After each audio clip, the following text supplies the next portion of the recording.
안녕하세요. 저는 올해 30대 초반이 된 여자입니다. 몇 년 전에 제가 한 남자에게 사기를 크게 당한 적이 있어서 한번 이야기를 풀어볼까 해요. 지금 생각해도 무슨 이런 사람이 다 있는지 싶습니다. 그때 제가 20대 초중반이었을 때였어요. 저는 그때 대학생이었고 취업 준비를 하느라 바쁜 학생이었죠. 그런데 그때 한 남자를 만나게 되었습니다. 저보다 오빠여서 그런지 듬직하고 말도 잘 통하더라고요. 저희는 서로 마음을 확인하자마자 연애를 시작했고 오래 연애를 했어요. 몇 년 동안 했었는데 그동안 오빠한테 받은 게 정말 많습니다. 제가 취업 준비를 하다 보니까 돈도 부족했는데 그런 저에게 용돈도 주고 비싼 선물을 해주면서 멋진 남자친구가 되어주었죠. 제가 이런 거 다 필요 없다고 나만 사랑해주면 그걸로 만족한다고 해도 오빠는 내가 사주고 싶어서 사주는 거야 라고 했고, 그렇게 제 집에는 오빠가 사준 명품 가방과 신발 그리고 옷들이 가득 찼었죠.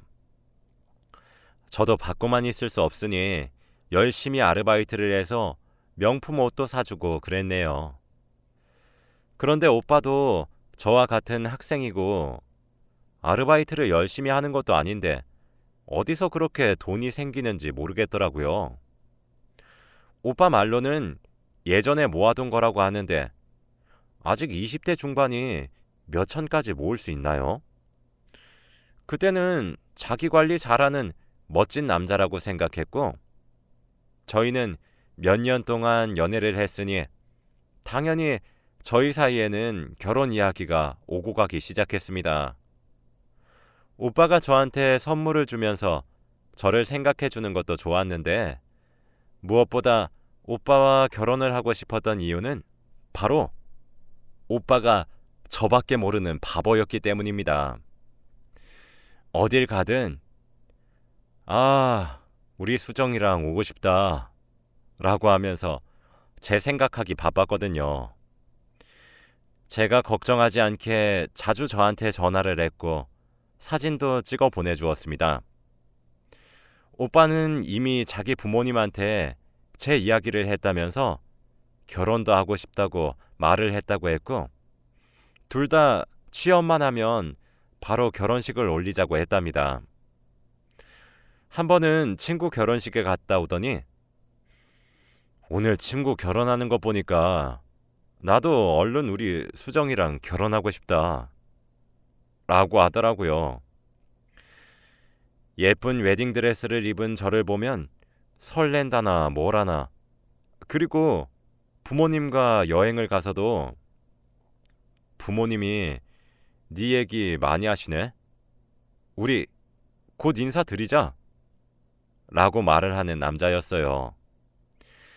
저희는 사귀는 몇 년 동안 단 한 번도 싸운 적이 없었고 너무 다정하고 상냥한 이 남자를 감히 제가 남편으로 삼아도 되는지 모르겠더라고요. 아무튼 저희는 취업을 준비하는 학생이었지만 철없게도 벌써부터 결혼을 계획하고 있던 귀여운 커플이었습니다. 그런데 갑자기 남자친구가 엄청난 말을 해버렸습니다. 바로 입대를 한다고 하더라고요. 사실 오빠가 20대 중반이니까 20살에 군대를 갔다가 온 줄 알았어요. 그런데 저한테 대뜸 나 군대 가게 됐어 라고 말을 하는 겁니다. 한 번도 군대에 대해서 말한 적이 없는데 그렇게 갑작스럽게 말을 하니까 너무 당황스럽고 서러워서 그 자리에서 펑펑 울어버렸네요. 오빠, 나랑 결혼한다며. 근데 왜 군대 간다는 말을 군대 가기 이틀 전에 해? 나 마음의 준비도 안 됐단 말이야. 내 생각하긴 하는 거야? 군대 가면 나 버리려고? 수정아, 무슨 말이야 그게. 내가 너 없이 어떻게 살아? 군대 가기 이틀 전에 말한 건 내가 미리 말하면 하루 종일 군대 생각만 할 것 같아서 이제야 말한 거야. 내가 미안해. 힘들면 군대 안 기다려줘도 돼. 오빠, 우리 약속한 거 잊었어? 우리 결혼하기로 했잖아. 내가 열심히 기다릴 테니 다치지 말고 갔다 와. 오빠의 갑작스러운 입대 소식에 많이 놀랐지만 그래도 남자로서 군대는 꼭 가야 하는 것이니 받아들이기로 했어요. 그런데 이상하게 원래 남자친구가 군대에 가면 배웅을 하러도 같이 가고 수료식도 가잖아요. 그런데 오빠는 손사래까지 치면서 아니야, 됐어. 부모님이랑 친구들 오기로 했어. 너 보면 눈물 날까봐 일부러 오지 말라고 하는 거야. 라고 하며 제가 오는 것을 긋고 말리더라고요. 어쩔 수 없이 그날 저와 오빠는 서로 부둥켜 안으면서 펑펑 울었습니다. 이틀 후 남자친구는 머리를 박박 밀고 군대로 들어갔고 저는 매일같이 편지를 썼어요. 하루도 빠짐없이 편지를 쓰는데 전화가 한 통도 안 오더라고요. 친구들한테 들어보니까 가끔씩 1분 정도는 통화할 수 있다고 하던데 오빠한테는 전화가 단 한 통도 오지 않았습니다. 설마 내 전화번호를 잊었거나 나와 헤어지자는 소리인가 싶다가도 주기적으로 편지는 왔습니다. 근데 제가 편지 보낸 거에 대한 답장이 아니라 늘 자기 얘기만 쓰여져 있었죠. 제가 편지에다가 전화를 하라는 내용을 써도 오빠는 그거에 대한 답장을 하지 않았답니다. 마치 제 편지를 받지 못한 사람처럼요. 지금은 군대 간 남자친구를 기다리는 사람들이 많고 세상도 많이 발전해서 같이 소통도 하고 그러는데 제가 기다릴 때에는 그런 게 많이 보급되지 않았고 공감해주는 사람도 없으니까 혼자서 기다리는 방법밖에는 없었어요. 그래도 한 달 뒤면 오빠와 제대로 면회도 할 수 있고 만날 수도 있으니 버티자는 마음으로 기다렸습니다. 그렇게 한 달이 지났고 오빠가 저한테 연락이 올 줄 알았어요. 그런데 전화 한 통도 없었고 면회를 오라는 말도 없었죠. 전화가 되는데 계속해서 편지를 보냈고 늘 저한테 여기 힘들다. 얼른 나가서 수정이 보고 싶다. 라는 말만 반복해서 솔직히 조금 지쳐 있었어요. 그런데 그때 전화가 한 통 오더라고요. 전화를 받으니 오빠의 목소리가 들렸고 갑자기 울면서 보고 싶다. 수정아. 라고 하는 겁니다. 한 달 만에 오빠의 목소리를 들으니까 저도 모르게 눈물이 차올랐고 이때까지 전화를 안 해서 서운했던 게 싹 사라졌죠. 그날 저와 오빠는 서로 울면서 3분가량 통화를 했고 저한테는 그 시간이 3초처럼 느껴졌습니다. 거의 3일에 한 번 정도 전화가 왔고 그때마다 저희는 울면서 전화를 했어요. 그런데 하나 이상한 게 있었는데 원래 오빠가 군대를 가면 사진이 나오잖아요. 친구들 말을 들어보면 군대에서 찍은 단체 사진은 다 똑같이 생겼는데 거기서 자신의 남자친구는 바로 찾을 수 있다고 하는 겁니다. 저는 매일같이 오빠가 간 곳의 단체 사진을 한 명 한 명 다 보았지만 오빠는 없었어요.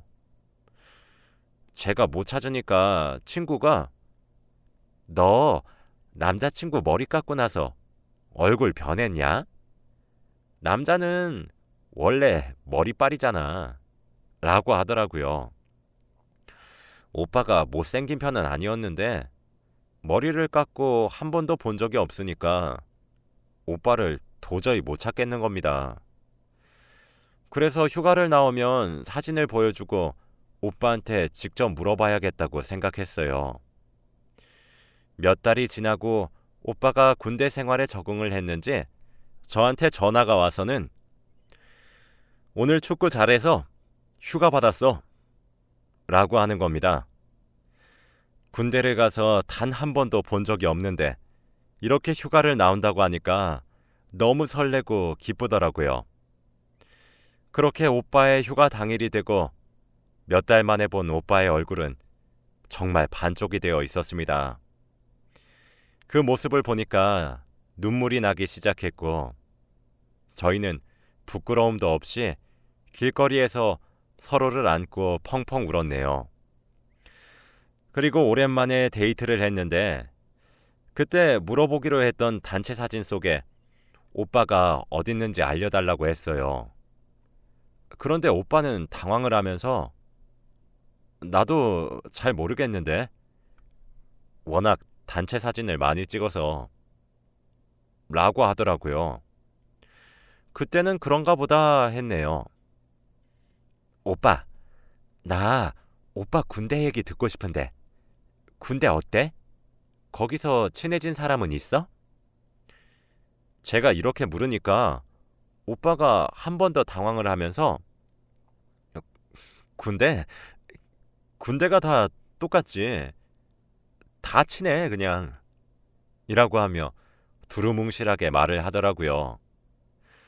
저는 군대 갔다 온 사람들이 휴가 나오면 하루 종일 군대 이야기만 해서 별로라고 들은 적이 있었는데 오빠는 그런 사람들과 다르게 군대 얘기를 한 번도 안 하니까 그때는 제가 군대 이야기를 듣기 싫어할 줄 알고 오빠가 저를 배려해 일부러 말을 아끼는 거라고 생각했습니다. 그리고 오빠는 얼마 안 되는 휴가 기간을 다 채우고 다시 군대로 돌아갔어요.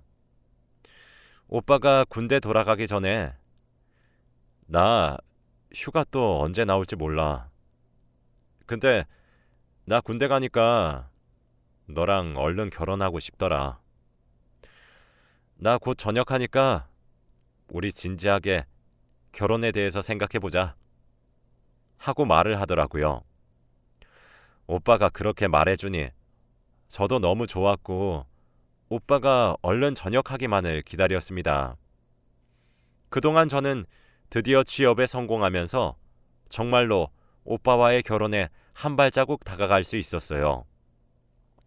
제가 들어간 회사는 유명하고 좋은 회사는 아니었지만 그래도 제 기준에서는 만족하는 회사였고 동료들과 상사분들도 너무 좋았습니다. 그런데 저희 회사 팀장님께서 저에게 너무 잘해주세요. 다른 직원들에게 하는 행동과는 다르게 저의 사적인 생활까지 침범하려고 하시고 개인적으로 약속을 잡으면서 만나자고 하십니다. 처음에는 신입이고 팀장님께 잘 보여야 한다는 생각으로 같이 밥도 먹고 커피도 마시면서 이야기를 나누었어요. 그런데 생각 외로 팀장님과 어색할 것 같았는데 말도 잘 통하고 맞는 게 많더라고요. 솔직히 오빠가 군대에 있으니까 많이 외롭고 허전했는데 오랜만에 유익한 대화를 나눈 사람을 만난 게 너무 좋았어요. 제가 회사에 적응을 하고 제 밑으로 후배가 들어왔을 때쯤 팀장님과 많이 친해졌습니다. 그동안 제가 남자친구 있다는 사실도 아시고 제가 남자친구 군대 기다리기 힘들다고 하면 저한테 위로와 조언을 아낌없이 해주셨어요. 그렇게 시간이 흘러서 오빠의 저녁날이 다가왔습니다. 회사 일이 너무 바쁘다 보니 시간 가는 줄도 몰랐고 눈 깜짝할 사이에 오빠가 나올 때가 다 되었더라고요. 그렇게 저는 오빠를 만날 날만 기다리고 결혼에 대한 정보를 모으고 있었어요. 오빠 저녁일 날 깜짝 방문을 하려고 오빠에게는 못 간다고 말을 해놓은 상태였습니다. 그리고 저녁날 전날에 친구한테 전화가 오더라고요. 그 친구는 저와 오빠 둘 다 친했던 친구인데 아마 오빠 저녁일이라서 전화한 것 같았죠. 그런데 친구가 말한 내용은 정말 충격적이었습니다. 야, 네 남친 곧 출소하니까 같이 갈래? 라고 했거든요. 처음에는 군대가 감옥 같으니까 같은 남자로서 저녁을 출소라고 표현하나 보다 싶었습니다. 그런데 계속해서 말끝마다 출소 거렸고 나중에는 두부 사가야 하는 거 아니야? 라고 하더라고요. 저는 왜 그렇게 말하는지 궁금해서 친구에게 근데 왜 아까부터 출소라고 하는 거야? 저녁 아니야? 라고 하니 친구는 뭔 소리야? 갑자기 네 남친 깜빵 갔잖아. 라고 하는 겁니다. 저는 그게 무슨 말이냐고 장난치지 말라고 화를 내면서 말을 해도 친구는 그걸 이제야 알았냐고 하더라고요. 네 남자친구가 감방 간다고 하고 지금까지 기다린 거 아니었어? 설마 군대 간다고 하고 기다리게 한 거야? 저는 친구의 말을 듣고 이해가 되지 않았고 제 두 눈으로 직접 확인해보고 싶어서 친구 보고는 오지 말라고 한 뒤에 혼자서 오빠가 있다고 하는 교도소 앞으로 갔습니다. 가는 동안에도 왠지 모르게 오빠가 정말 교도소에서 나올 것 같은 느낌이 들더라고요. 그런데 정말로 오빠는 교도소에서 나왔습니다. 나오자마자 담배를 피우더니 그때 저와 눈이 마주쳤어요. 오빠는 저를 보자마자 눈이 커지면서 달려왔고 제가 차가운 눈빛으로 쳐다보니까 제 앞에서 무릎을 꿇고는 미안해. 내가 다 설명할게. 이라고 하더라고요. 도대체 무슨 말이 더 필요한데? 다 확인했으니까 다신 연락하지 마. 수정아, 거짓말해서 미안해. 내가 감옥 간다고 하면 네가 나 안 기다려줄까 봐.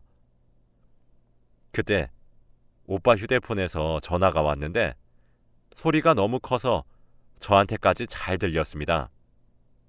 그런데 전화를 한 사람은 오빠의 이름을 부르면서 이야, 김정수.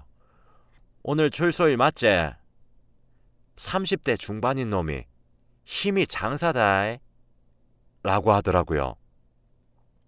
오빠는 20대 중반이라고 했는데 저한테 나이까지 속였습니다. 그 사람이 오빠한테 말하는 걸 들으니까 예전에 알던 그 사람이 아닌 것 같았고 너무 무서워지는 거 있죠? 오빠, 무슨 말이야? 30대 중반은 뭐고 여기서 나오는 이유는 또 뭔데? 오빠는 아무 말도 하지 못했고 저는 뒤도 돌아보지 않은 채 집으로 돌아왔습니다. 집에 오니까 전부 다 오빠가 사준 물건들로 가득하더라고요. 저는 눈물을 흘리면서 그 물건들을 다 쓰레기통으로 버렸습니다. 그리고 연락처도 다 차단하고 생각 정리를 하고 있었죠. 오빠는 군대를 간 게 아니라 감옥에 간 거였고 그동안 20대 중반인 줄 알았던 오빠는 알고 보니 30대 중반이었던 겁니다. 이 드라마 같은 상황을 어떻게 받아들여야 할지 제가 지금까지 누구와 연애를 했는지도 잘 모르겠더라고요. 오빠와 연락을 하지 않고 마음을 추스리기 시작한 지 일주일이 넘었어요. 며칠 뒤 저희 집 앞에 익숙한 남자가 서 있더라고요. 바로 오빠였습니다. 수정아, 나랑 얘기 좀 해. 나 할 얘기 없어. 아무리 생각해도 이해가 안 되는 게 있어. 너 내가 감옥에 간 거 어떻게 알았어? 내 와이프가 말해주디? 와이프라니? 너 몰랐어? 난 알고 있는 줄 알고. 오빠는 저한테 거짓말을 한 것으로도 모자라 또 다른 거짓말이 있었어요. 바로 아내가 있는 유부남이었습니다. 지금에서야 알게 된 사실인데 대학교를 다닐 수 있었던 이유도 열심히 공부하고 시험 쳐서 30대에 저희 대학교를 들어왔다고 했고 심지어 아이까지 있는 사람이었습니다. 그때 저는 오빠의 말을 듣고 너무 충격적이라서 아무 말도 하지 못하고 뺨을 때려버렸어요. 수정아, 우리 이렇게 돼도 바뀌는 건 하나도 없어. 와이프랑 나랑 집안끼리 합치는 결혼이라서 사랑도 없었고 와이프도 바람피고 있고 나도 너 만나고 있잖아. 서로 합의하에 만나는 거라 아무 문제 될 게 없어. 그러니까 나 다시 만나주라. 우리 결혼하기로 했잖아. 내가 꼭 너 신부 만들어 줄게. 응? 오빠는 오히려 당당하게 저한테 매달렸고 그 모습을 보는 게 너무 역겨워서 손을 뿌리치고 집으로 돌아왔어요. 어떻게 제가 사귀었던 다정하고 상냥했던 남자친구가 30대 중반에 아이까지 있는 유부남인지, 그리고 그것도 모자라 감옥까지 가는 사람일 수 있나요? 왜 눈치채지 못했을까요? 제가 너무 한심합니다. 저는 다음 날부터 바로 이사를 갈 집을 알아봤고 최대한 빨리 이사를 했어요. 다행히 이사 간 집을 모르니 찾아오지도 않았고 만날 일이 없었죠. 그렇게 시간이 흘러서 나중에 알게 된 사실이 있습니다. 저한테 군대에 있다고 하면서 편지를 쓴 것도 다 군대인 척하고 편지를 쓴 거였고 친구 결혼식이라고 한 게 자기 결혼식이었다고 하네요. 그제서야 퍼즐이 맞춰졌습니다. 편지를 보내도 답장이 이상하게 왔던 이유와 단체 사진에 오빠가 없던 이유요. 그리고 군대 이야기를 잘 못했던 이유까지도요. 이렇게 많은 증거들이 있었는데 전 왜 눈치를 채지 못했을까요? 그 사람을 만나고 나서 그 사람을 마주칠까봐 너무 무서웠고 혹시나 저에게 무슨 일이 생길까 너무 무섭더라고요. 몇 달 동안 마주친 적이 없긴 한데 그래도 걱정이 되었습니다. 그동안 저희 회사 팀장님에게 고민 상담을 하면서 너무 무섭다고 이야기했더니 다행히도 팀장님께서 저를 도와주셨어요. 늘 출퇴근도 같이 하고 밥도 같이 먹으면서 제 옆에 붙어 있어 주셨습니다. 그렇게 몇 년 동안 같이 다니면서 친해졌고 저와 팀장님은 곧 결혼을 앞두고 있어요. 지금 생각해보면 팀장님은 제가 힘들 때나 외롭고 무서울 때 늘 옆에 있어 주셨던 분이네요. 그래서 제가 굉장히 의지하고 엄청 듬직한 남자입니다. 남자에게 크게 속고 나니 남자를 다시는 못 만날 것 같았지만 팀장님을 보고 생각이 바뀌기 시작했어요. 여러분들도 저의 결혼을 축하해 주셨으면 좋겠습니다. 그리고 남자친구 만날 때 꼭 잘 확인해보고 만나세요. 저처럼 이런 일 겪지 않으셨으면 좋겠습니다. 감사합니다.